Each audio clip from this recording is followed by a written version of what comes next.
Oh, looky what I have here. It's a free VCR.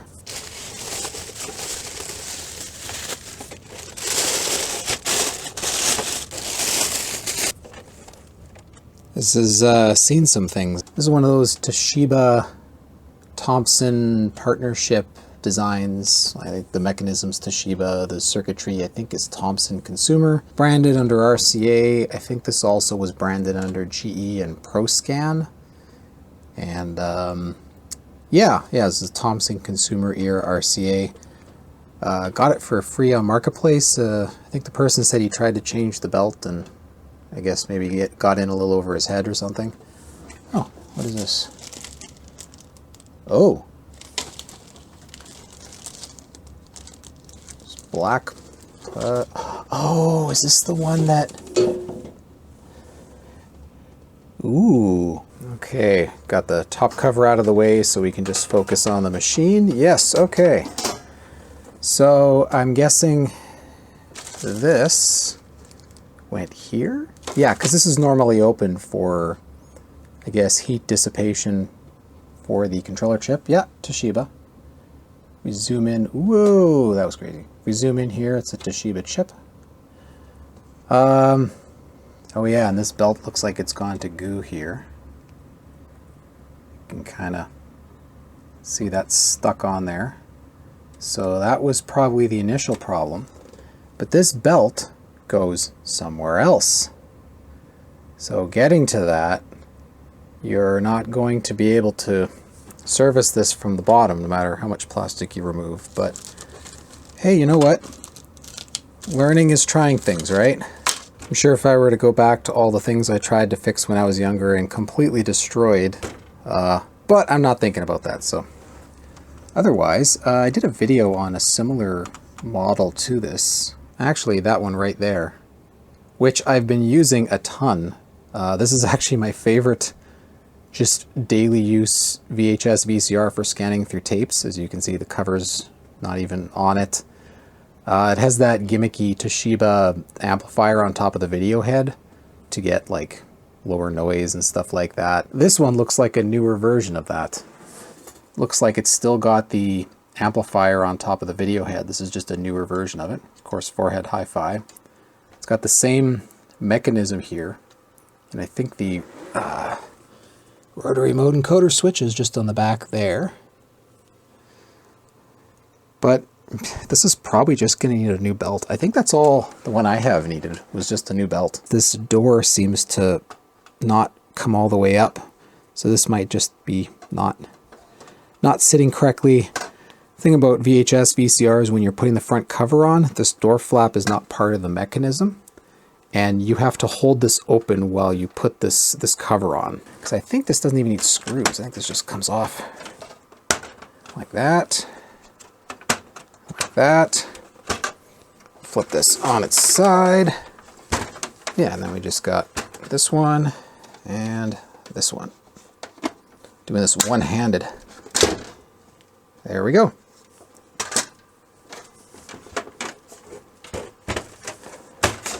I could try plugging it in. Let's see what it does. Oh, I remember that. My first VCR was first new VCR was a GE of the Thompson Consumer, and it did the hi, bye, hello. I think mine just said hi and bye when you turned it on and off. Well, I mean, the first thing to do before trying anything, I guess, probably bending this top of the mechanism back, is to take the mechanism out. Alright, starting to dig into it. This front panel comes off pretty easy. Switch panel is a ribbon cable. Plugs into the side there that just lifts out. These two grounding clips just slide this way. When you slide them off, there's a little holding tab you just gently lift up. Remove the screws on the mechanism, and I've also pulled this board up. I believe these will unclip, but they look like those really annoying clips that you can break easily. Okay, there was some clips. There's a little clip here that holds this black plastic panel on. There's a screw that goes into the power supply, and there's this clip, and this clip, and the whole thing lifts out, and it is disgusting inside this. I really should have cleaned it outside before bringing it in. Ugh. So you can see the indent in the panel where the belt originally went. And we can see what's left of this belt. Oof. And there's lots of little dust bunnies and stuff. Might take this over to the basement shower and give it a good cleaning. And get some compressed air on this to take when I take it outside. Clean this belt off first. This is a pretty standard belt, just this square, I think it's a medium size or a large size belt. I'm fairly certain I'll have extras of these. Yeah, let's get a belt on this, give this just a rudimentary cleaning, and let's see if this thing works. So the thing about cleaning is I try to avoid touching anything gooey as much as possible, so I go through a ton of Q-tips. And I just try my best, so there's no goop here, to just scrape it off. Oh, I got a bit on my hands. Ugh. Scrape it off with the Q-tip. Wow, this thing really went to goop here. Alright. There we go. Beautiful. Okay, I'm just going to do this. What I do first is I do it dry. So just a dry Q-tip to try and physically, mechanically scrape away as much as possible. Then I start to use Q-tips with isopropyl alcohol. Wow, this is quite dirty. Made some progress here, but you can see underneath on the capstan, it's just gotten all in down there. So I'm going to actually remove the mechanism from the circuit board and clean that properly. And if you do get it on your hands, there's this, it's like a dry abrasive stuff. And you see mechanics use this when they're cleaning grease off their hands. Just get a tiny bit of that and it all comes right off. All right, I have liberated the mechanism from its captive circuit board. There was a single screw from the bottom of the PCB that screwed somewhere into here, maybe there, let's say there, I don't know. Went right there. And interestingly enough, the drum motor is in two pieces. This is one of those ones that might be backwards, but they're in two halves. It easily comes apart, and then there's a couple ribbon cables. So there's the two ribbon cables that go on top of the big plastic mechanism here. There's a lower drum motor ribbon cable there, and then there's a ribbon cable on the top here for the video, which plugs into the back side of this board. Now, get to cleaning the rest of the goop off this capstan motor.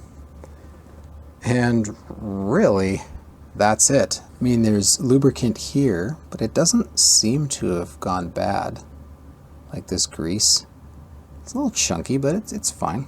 Just a bit of gross dust I need to pull out of there, but yeah, okay, cool.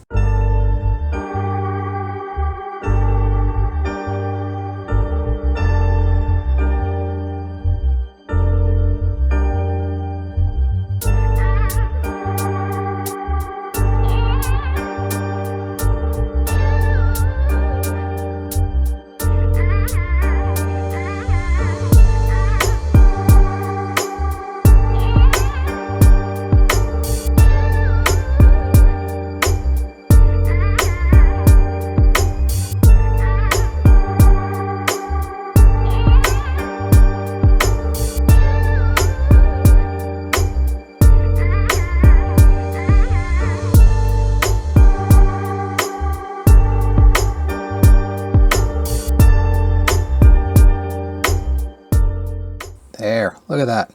Nice and clean. Can barely even tell that there was ever a problem. Same thing with this. Nice and clean. And there's the casualties. Hands clean enough. Even more wasted Q-tips. But yeah, at least it's clean. I don't think compressed air would have cleaned most of this up. It appeared to be just a thin layer of grease on everything. And it just kind of all the dirty pet hair and human hair and dead skin flakes started sticking to it. Although this board I might just take outside and use compressed air. Okay, that actually needed more than just compressed air. This has me a little bit worried. It's like a waxy substance, and at first I thought it might be capacitors in this circuit board leaking, but it's on the top too. And this whole thing's just, it's pretty grimy. It must have been stored in a garage or something, or in the basement in a dusty home. It's not the cleanest, but I've gotten it clean enough. I haven't even really tested to see if there's any other problems than just the belt. All right, the mechanism's back on the board. I find it easier to drop the board on top of the upside down mechanism. There's 4 little plastic clips here that clip onto the board. And there's also 2 electrical connections. There's one right about here for the full erase head. So you can kind of look from this side. See, it says push here. That's where that connection is. And then there's also a connection for the motor. It says push here. So you can push these and you kind of hear it go click and pop, and then you can kind of look from the underside. But important to make sure those 2 are connected. There, this ought to do. I think this is like a 8-inch or so medium square. I think this might have had a large on it originally. Hard to say. I need to order more of these sort of miscellaneous belts. All right, I have it sort of put back together without the case because that's drying. I gave it a bit of a cleaning just because this thing was really gross. Am I on the right channel here? I am. Am I not outputting anything? Video out. What's going on here? Where are the channel buttons? Eject, TV VCR. That's channel up and down. Huh. It's not a good sign. Did I waste all my time on this thing? What happens if I put the tape in?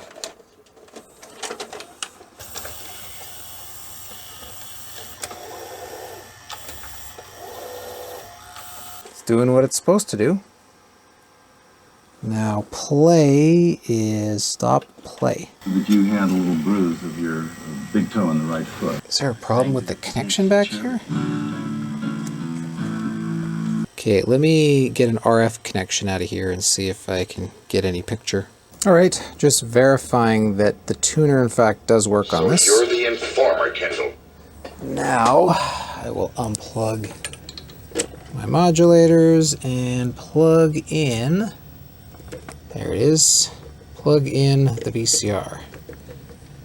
And that is currently on channel 3. So I'll tune down.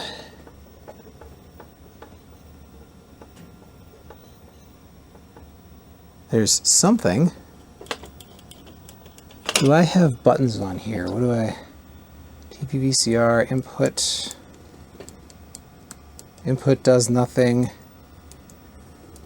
TV VCR turns the modulator on and off. I guess this one's new enough that it doesn't have the menu buttons on the front. Let me grab a remote. All right, okay, yeah, that's tuning around now. Do we have menu? There we go. I'm getting nothing at all video-wise. And if I plug in the video output to the input on here, same thing, nothing at all. Going to play. We check the feed regularly, and it's important to do that. Nothing, eh? Oh, I'm taking a look at the bottom of the board here, and there is some scratches on these traces here. This is around where the bottom plastic was cut to access this reel. Oh yeah, look at that. I removed some of the solder mask and you can see the damage here. You might say the damage is surreal. Well, I'm hoping, because trying to ohm out where these traces go will be quite difficult, but I'm hoping I can just do the repairs here. This VCR completely isn't worth this amount of effort, by the way. I'm just, you know, when you're on a mission and you're like, I want to get this working, like a challenge for yourself, that's what this is. So here's how I decided to figure out the traces. There's no easy service manual data out there, so I just took some photos and then stitched them together and figured out the traces. How much time am I going to be spending on this anyway? Here is all the connections that need to be made from the damage over here. And here's what I've done so far on the board. So I'm just using some scrap wire from an old camera, and this one might be problematic. It looks like it will clear the belt if I secure it on either side, either with some hot glue or maybe capped on tape or something. Might have to get a longer wire and go around here. We'll see how that goes. But the rest of these are good. So I've got about 3 or 4 more wires I need to add, and then I can test this. Did I mention that this is totally not worth fixing, but I'm doing it anyway? Okay, the wiring is done. Put a bit of hot glue here just to hold it down, and I'm hoping that's going to be enough. I'll also put some on this side to keep it clear of the belt. Around here I might use hot glue, might use some Captain tape. For now it's all just all over the place because I haven't tested it out. So let's plug, I think it's this cable here. Yeah, we're awake. Do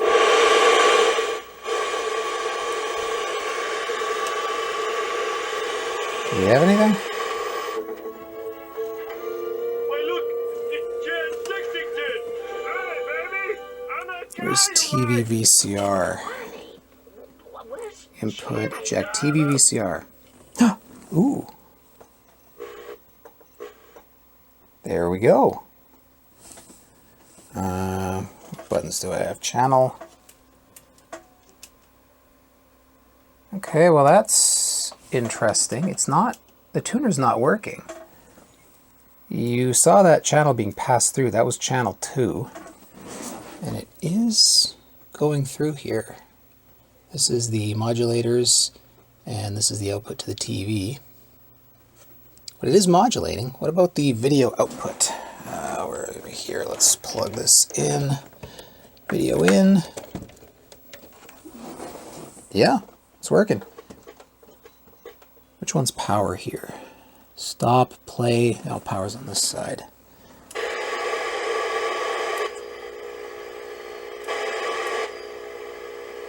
Okay, well that's... What? And we got the same menu startup that my other RCA branded Toshiba has. But if I go and power it off, it says bye. But I still have a blue screen output.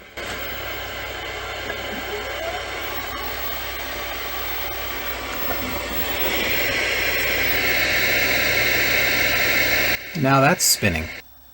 It's getting a little warm. Maybe I should double check my wiring on this here. Something's definitely not right. It's acting like it's staying powered on and getting confused. And also the tuner's not working. Okay, I think I fixed the tuner issue. I'll show what's going on here. So this little brown jumper I put here that I traced all the way around and then came all the way back. Of course, it's the last jumper that I lifted. All the other ones, looks like this orange one here is the video signal. So really I could have just run that. I don't know what all this other stuff does here. I'm assuming it's important. Anyway, now that I've lifted that one, wait for it to turn on. And we'll go TV VCR. So now it appears to work.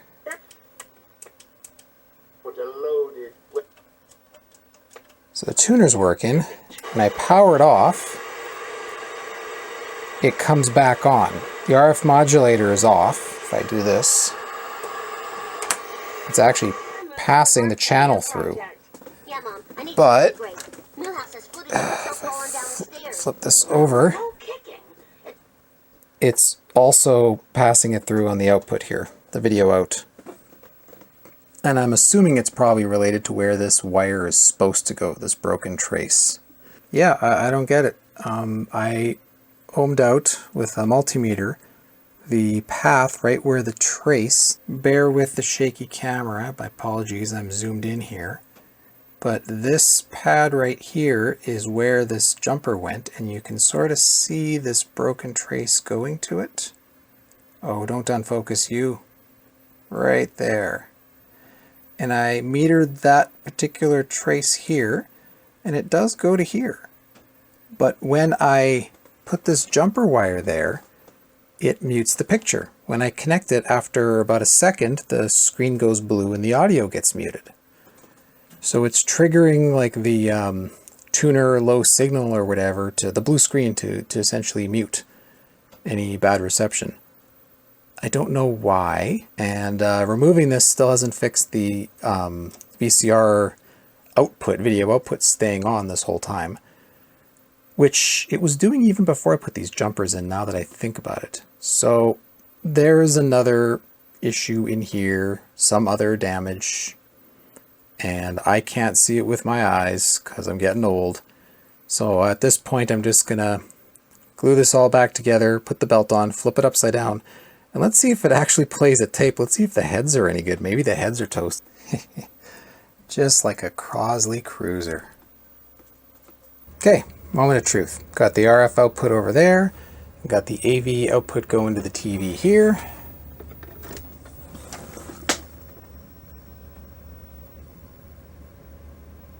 Now if I were to turn it on, and then we get audio in the menu.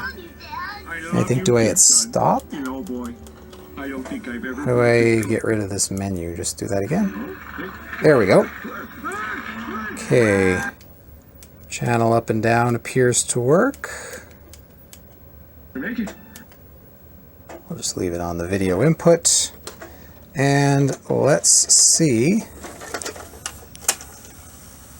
if we get any video now.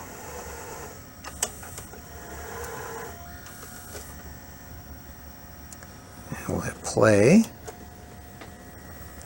Hey, there's video. It's probably the end of the tape.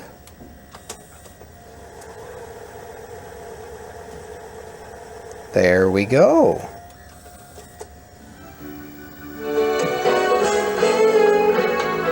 We got hi-fi.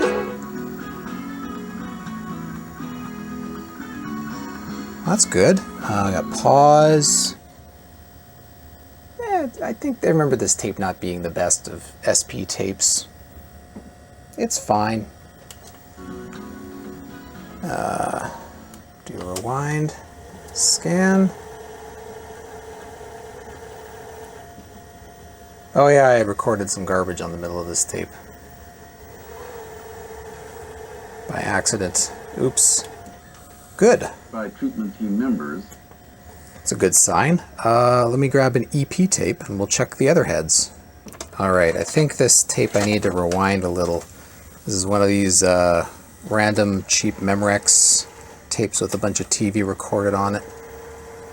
So it'll be an opportunity to test regular rewind.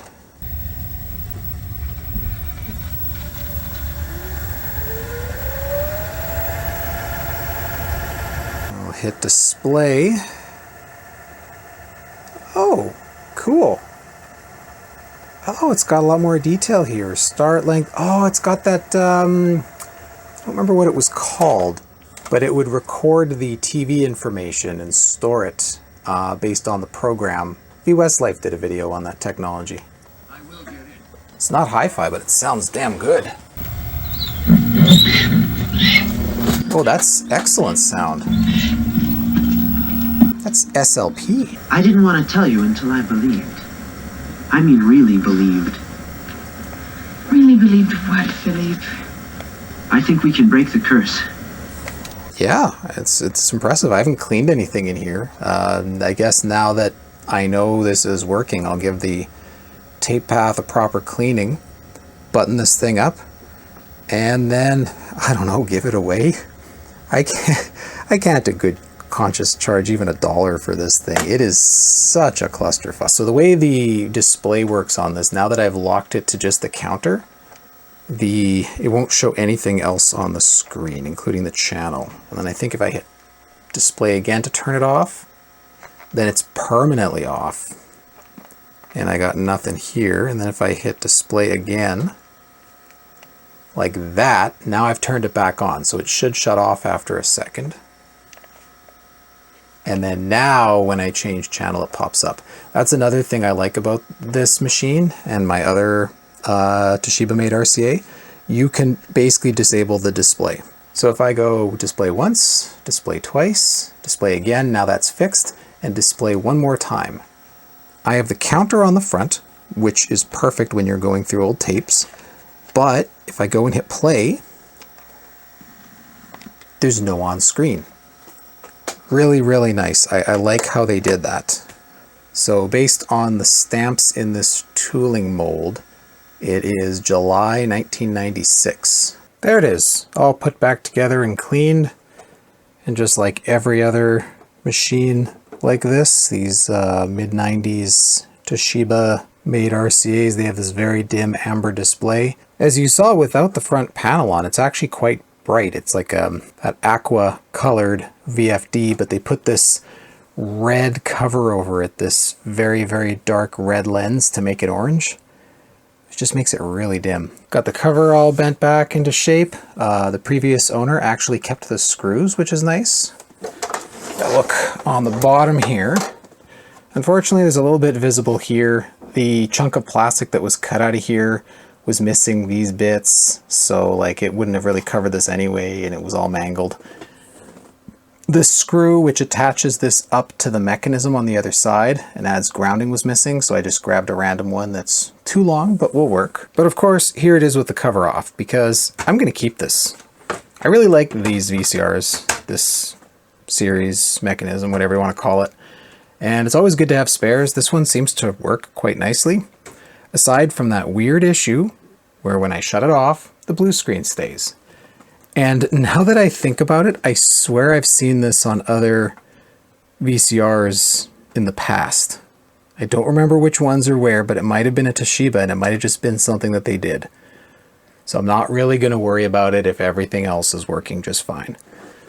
I did clean up in the mechanism because it was pretty disgusting. Cleaned everything off, put a little bit of lube on some of the pads here.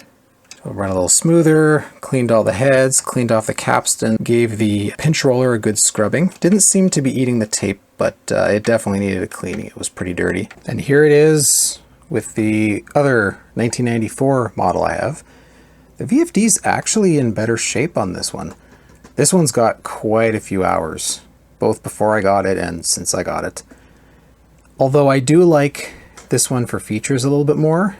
As you can see, this one has a spot where they would have the front AV jacks, but the older model actually does have them.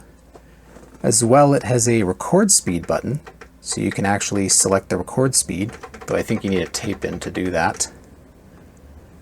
And under this other door here, you also have display, clear, and menu. So this one, you don't even really need the remote. You can do everything without it, whereas this one, you do. You got your basic transport controls, and at least you have an input and a TV VCR button, but yeah, as these got newer, as time progressed, they put more and more behind the remote only as a cost savings. Let's do a playback comparison. I want to see how this thing that's just been used and abused compares to this guy now that I got it up and running. Peace, serenity, beauty. Water, like no other element in nature, is truly a calming force. Its sound, its beauty, its presence has the power to soothe the spirit, free the mind, and relax the body, to draw people to its very source. That's why water gardening is so popular. Imagine a pond, stream, or waterfall on your own property right outside your window. A beautiful water paradise. A paradise you can see, hear, and enjoy at any time.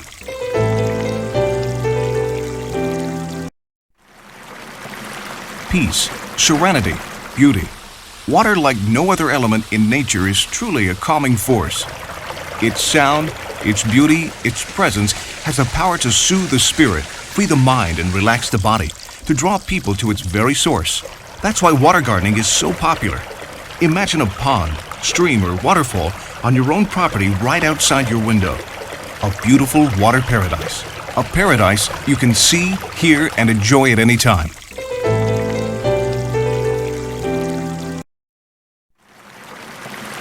peace, serenity, beauty. Water, like no other element in nature, is truly a calming force. Its sound, its beauty, its presence has a power to soothe the spirit, free the mind, and relax the body, to draw people to its very source. That's why water gardening is so popular. Imagine a pond, stream, or waterfall on your own property right outside your window. A beautiful water paradise. I'm kind of disappointed. This had a very soft picture. There was almost a bit of red fringing in the detail. It almost looked blurry, like a bit of a double vision. This, maybe it's subjective, but this had a lot of good, sharp, clear detail, which is why I really like this one. This is disappointing. This is just kind of average. I wonder if it's something that's aged in the circuitry or failing in this one that's not in this one, or if the difference, 2 years newer, they were maybe doing cost cutting. Although this one has more circuit boards. This is really basic. There's nothing here. That vertical board at the back isn't present.